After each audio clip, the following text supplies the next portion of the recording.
All right, we'll stick in the NBA and move around to the other East NBA conference semifinal action. The 76ers and Hawks, they're tied at one game apiece. Philadelphia able to even up that series last night with a 118-102 win. Phoenix out the gate, they lead the Nuggets 1-0. They beat the Nuggets 122-105 in game one. And last night, the Utah Jazz, well, they have a 1-0 series lead after Donovan Mitchell dropped 45 points. In the Jazz 112-109 victory. All right, Drink, take us around and pick whatever series you like and tell us how you feel about them. Well, I mean, since we already talked about the one series in the last segment, I mean these three will be let's do it. So listen, just like I just said about the Bucks, let me go ahead and give it to you for the 76ers. Because this series is their series to win now. Hey, Atlanta just lost their number one defender, and I don't know if they got a guy to replace him. But listen, no disrespect to Trae Young and what he's been doing, but this one might be over because I just feel like if you give me Ben Simmons or Matisse Thybulle and they go back and forth on Trae Young, they're gonna give him a very, very hard, especially Thybulle. I just think, listen, I know we don't playing defense ain't sexy. But if it was sexy, Thybulle would be a superstar in the NBA. I just want to throw that out there. This dude defense is incredible. It really is to me. But back on the subject at hand, I think the 76ers got this wrapped up. I think this is over in 5. I see the 76ers go ahead, roll 3 more straight, get it done, pack it up, and then really, bunker down and get ready to play the Nets in the Eastern Conference Finals. As far as the Suns and the Nuggets, look, here's the deal. The Suns have the advantage, right? First of all, I don't know who their team doctor is, but this dude is incredible because they haven't dealt with no adversity from injuries, little to none. I'm just telling you, yes, I know Chris Paul was hurt, but he was still playing, and now he's still playing now. So he might not be 100%, but this is incredible. You know what I'm saying?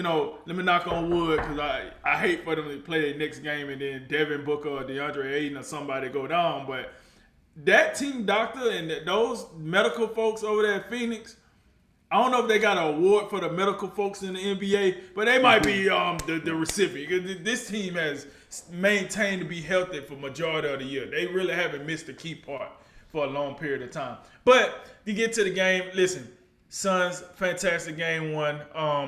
The Nuggets, they're really depending on Jokic. I think it's a clearer way to beat the Nuggets than it is to beat the Suns. Listen, you could take Chris Paul out the game, you still got to deal with Devin Booker. You could take Devin Booker out the game, you still got to deal with Chris Paul and DeAndre Ayton. Where the Nuggets, I'm like, if you take Jokic out the game, I don't know how well Michael Porter Jr. and Aaron Gordon, I don't know how well they can run that offense. Quite like the Joker there, the MVP, I shall say, the Joker. So I think it's a path to beating the Nuggets where it's not really one to the Suns right now.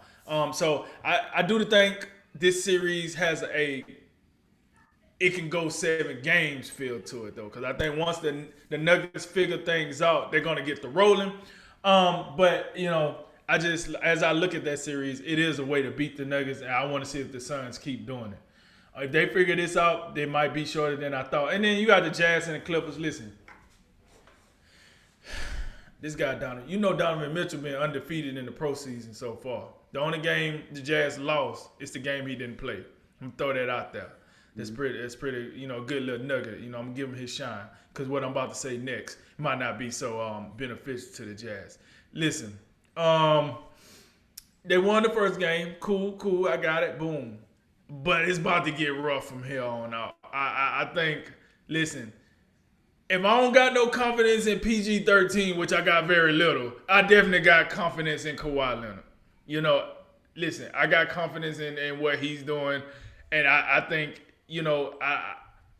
I don't really look at him as a, hey guys, jump on my shoulder, I'm gonna carry you type of guy.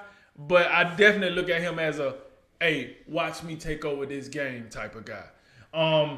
So with that said, all he got to do is just hope Paul George come with him, which he does have the capability to do.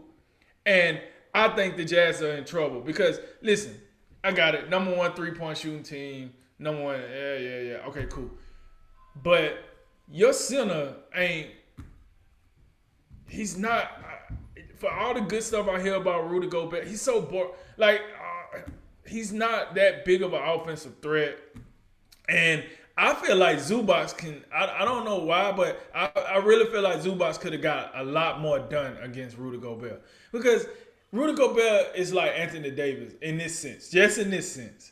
He's long, he's tall, but he don't have a lot of body to him.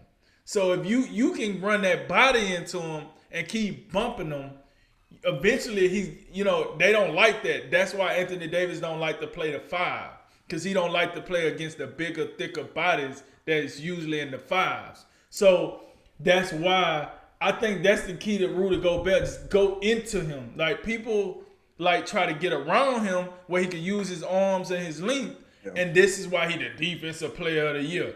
I think if you go into him, you got a chance. And listen, the Clippers to me got the depth to do that. You start Zubac, cool, but you still got Ibaka. You still got you still got Cousins, right? So you got some thick body guy like Cousins. You serious? Like put Cousins. Hey, just slam them.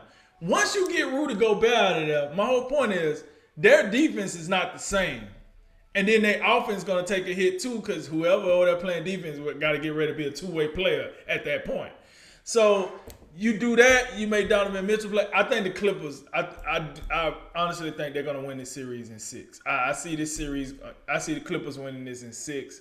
I think they exposed Utah for what we've been saying about Utah up to this point. Nonetheless, yeah, man. As of right now, when I look at it, the action seemed to be good. But like I said, I think the Nets, it's done. I think that series is done. I think Philly probably gonna wrap this series up in 5. I'm looking at the Suns. I would like to probably see another game before I predict that one. But both Western Conference games. I think I want to see game 2 in both games before I predict it. But if I had to put my money on it, I'm going Clippers and Phoenix in the Western Conference Finals. But we'll see more. When you get more information, I'll get the opportunity to change my thought. But, from what I've seen thus far in the action, that's what I got. Yeah, I'll start with Philadelphia and Atlanta. That was that game 1 performance by Atlanta was really, really impressive. They dominated that game for much of it. It took a real late frantic push by the 76ers to make it interesting. But in game 2, they definitely, came out, they figured some things out. They got back to, playing that lockdown defense that, they're known for. Trae Young's been really good in this series so far. He's, just continuing to prove people wrong, next Steph Curry and all that. He's been tremendous. He can do this. He can, shoot the ball behind the arc, but he also can get to the basket. He's got a great floater game too. So he's a budding superstar right now. We gotta pay attention to that.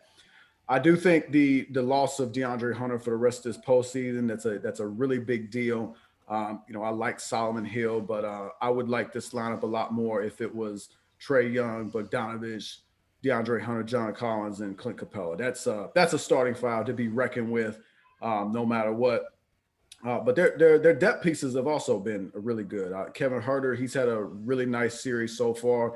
Now you're starting to get a little bit of Gallinari. And don't forget Lou Williams can come in. He can do a little bit still for you. So I don't think it's necessarily over, but I would have a really hard time, thinking Atlanta can, win this series because based on what I saw in game 2, particularly in the second half of that game, it looks like Philadelphia got their legs underneath them. They got back to playing defense, and they have a lot of different, I'm hearing announcers every now and again talk about, I don't think they have that great of perimeter players. Well, they don't have a Trae Young, but look, they got shooters. They got Danny Green, they got Seth Curry, they also got Korkmaz, and then you can bring in, I know they haven't played him a tremendous amount, but then you saw what he did like in about the span of about 6 minutes. You bring in Shake Milton, he's gonna shake it up for you. He's just a flat out scorer. And He then living up to the you name. know, Tyrese Maxey, he's a guy just like I think of him as like the young gun, the young speedster who's going to attack the rim for you. Um, you got Thibault, the defender of the backcourts, and then hey, the wily veteran George Hill. So they got perimeter players up and down the roster, and I didn't even mention the guy posing out there as a perimeter player, Ben Simmons. So I do want to, not to hate on Ben Simmons or anything, because that's not what this is about. But I'm gonna tell you, look, they lose game one, and I don't even remember this happening. But he put up 17 points and 10 assists, 4 rebounds, 4 steals, 7 for 7 from the floor, layups. And I don't remember a thing about what he did, and they lost the game. They win game two by 16. This guy has the most anonymous stat line. I don't remember anything about this either. 4 points, 7 assists, 3 rebounds, 2 steals. So you score 17 points one game, you lose, and then you had a 4-point performance, and the 76ers win. But I do think Ben Simmons, Defensive Player of the Year and all that, I think he can give Trae Young problems. A guy 6'10" that can move as well as he can. He can give him problems. Plus Matisse Thybulle, we know what he can do. And they can, not those are obviously their best two options, but they can mix and match other guys in there. You can run Maxey at him a little bit. Tobias Harris, he's capable to come out there. Danny Green, he's old, but he's still got the length. So they got enough out there to where I think they can bother Trae Young and make things extremely difficult for him. And I don't really see, Bogdanovich, he might be able to carry them for short stretches, but I don't see another guy out there for the Hawks that's going to be able to, carry them when Trae Young inevitably has some difficulty. I think Philadelphia is going to be fine. I think Atlanta might be able to pull another game, but it's really hard to see this series going any more than 6. And then over to the West, the Clippers and Nuggets are both down a game, and I'm still staying with the Nuggets. I'm still staying with the Clippers. And yes, part of the reason is I've said all along, I don't believe, long-term in the playoffs about the Suns or the Jazz. I will say Phoenix, I would say I'm probably a little more skeptical and not as confident in the Nuggets, because this is where, to me, I thought it would catch up to them in the first round. It didn't, but this is where I think the Jamal Murray injury could really hurt them, because now you have a situation where Phoenix is out there with Chris Paul, with Devin Booker. They're just going to be able to overwhelm anything that Campazzo and Austin Rivers can do. So that's a big mismatch.